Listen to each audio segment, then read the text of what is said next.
Enjoy the holiday season with the Ultra Alolan Festivities design. Available on hoodies, notebooks, mugs even. Get one for yourself to wrap up nice and warm, or one for a friend, and links to where you can get your own are in the description below.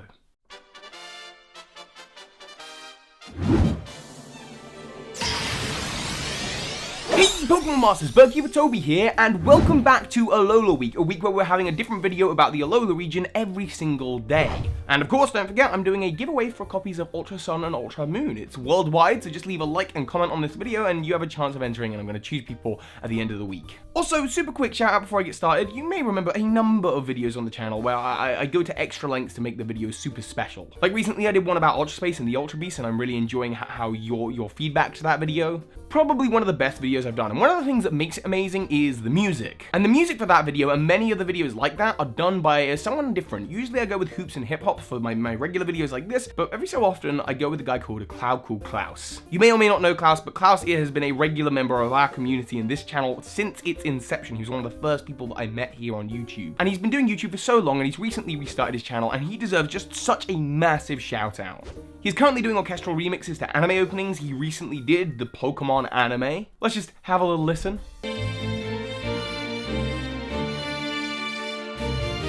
And I absolutely just have to shout out this friend of mine. Please, links in the description. Go listen to some of his music. Have a good time. And like I say, he did such a good job on my video about Ultra Beasts. Speaking of Ultra Beasts, that leads us into the topic of this video. Another top 5, because I haven't done top 5s, and I don't do top 5s or top 10s very often, but let's do another top 5 of my favorite Ultra Beasts. I've actually done my top 10 Pokemon of every single region, as well as my least favorite Pokemon of the Pokemon world. I like adding to this playlist in little increments, and here it is, my top 5 favorite Ultra Beasts. Number 5, and I'm putting it out there now so that people know that I am on board, Cosmog. Yes, okay, I was very wrong. I've been wrong in the past. Cosmog is definitely an Ultra Beast. And how could it not be one of my favorites? It's the first time they've ever integrated a legendary Pokemon or Ultra Beast into the story to become part of your team. I mean, how many of you caught Solgaleo and Lunara at the end of Sun and Moon and thought, yeah, I've got to nickname this one Nebby? They create a real character out of this Pokemon, and I absolutely love that. As well as that, it's absolutely adorable, but different to the other Ultra Beasts. The whole Solgaleo Lunala line, as well as Necrozma, do have various differences to the rest of the Ultra Beasts, but they are definitely from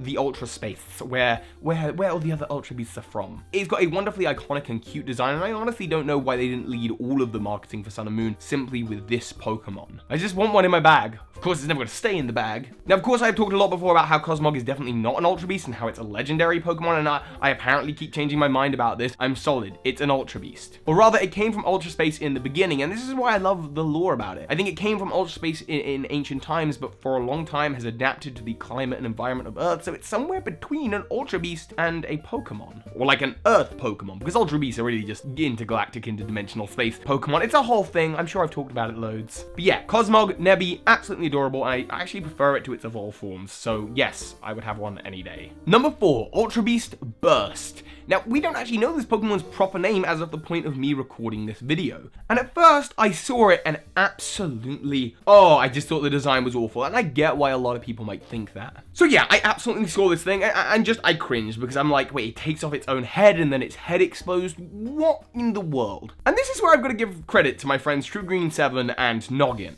True Green always tells me that sometimes people just dislike Pokemon because they don't understand the Pokemon's origins, and I sometimes criticize that mindset, going, no, I don't like a Pokemon because it's dumb. And then Noggin made a video explaining maybe not the origins of this Pokemon, but certainly ties it has to a character in pop culture, Pennywise from It. And I loved It, the movie that came out this year, and it just makes me love this Pokemon even more, and I can totally see it. It's this twisted clown that can move its body in all kinds of directions. It can do things that seem completely unreasonable. A head filled with lights, it's a ghost type because it's like undead, but it's also kind of ethereal coming from space. The design elements of this Pokemon are so clever, and if it was at any point in its conception related to Pennywise, I can totally see it. And so props to my friends, you guys, you got me. This is one that I have learned to love just based off of the inspiration for it.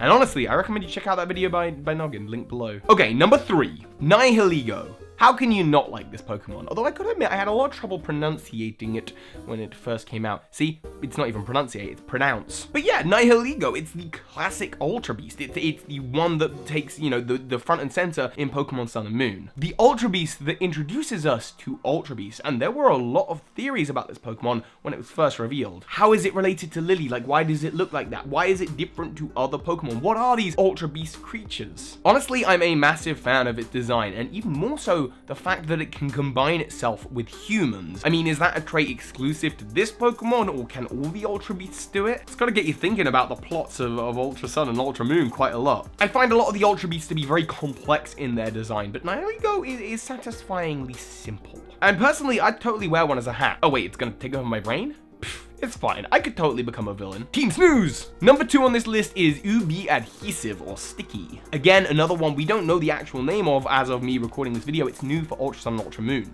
And while Burst and Assembly were both very interesting looking new Ultra Beasts, and it was cool that we were gonna get more, Sticky is one that I just think looks adorable. I mean, just look at him! Look at it go! It's like the Ultra Beast version of Mew. And plus, the idea of having another poison type legendary is never a bad thing. It's unique while riffing on classic things. Like, it's got that whole Mew, Celebi, Jirachi look going on. I just think it's absolutely adorable. And on top of that, it's the most conventionally alien looking of the Ultra Beasts, which I'm a big fan of. Also, another thing that blew my mind is the Ultra Recon Squad just use it like it's a normal Pokemon, because to them, it is, even though to us, it's like, whoa. What is this awesome creature? This Ultra Beast is just one that's getting me excited and building hype, and I think that's why I love it before I even start. I can't wait to catch one. And number 1, how could it not be Kartana? So I'm a massive sucker for like name appreciation day here, and it's Kartana, like a katana, but like it's an origami paper Pokemon, like grass, and like everything they did about the idea of this Pokemon, setting it up, it's like simple and complex at the same time. The design is absolutely adorable. It's a Pokemon I want to use, and while the typing Steel Grass isn't something I'd necessarily want to use because of that 4x fire weakness, in design it is absolutely my favorite Ultra Beast. It's like got the whites and the orange and the yellow. I like it because it's cool. And at the end of the day, with any top 10 list or any top 5 favorite Pokemon list, that is why I like a Pokemon, because I think it looks cool. It is absolutely my favorite. But what are your favorite Ultra Beasts? Of course, you're gonna have to let me know in the comments. And of course, if you do leave a like in a comment, you're gonna end up with a chance of winning a copy of Ultra Sun and Ultra Moon. Maybe catching some of these Ultra Beasts for yourself. And of course, don't forget, as well as my new Alone in Festivities design, the old one is back and available on TeePublic, which is also linked below. So hi, Pokemon Masters. A special thank you to my patrons of the month who allow me to make videos like this one. A special shout out to the big patrons of the month, Braylinn and Andros Fay, as well as the Poke Myth, Dominik Weidner. Thank you. This is Ash Ketchum. You just watched a video by Birdkeeper Toby. That makes you a Pokemon Master.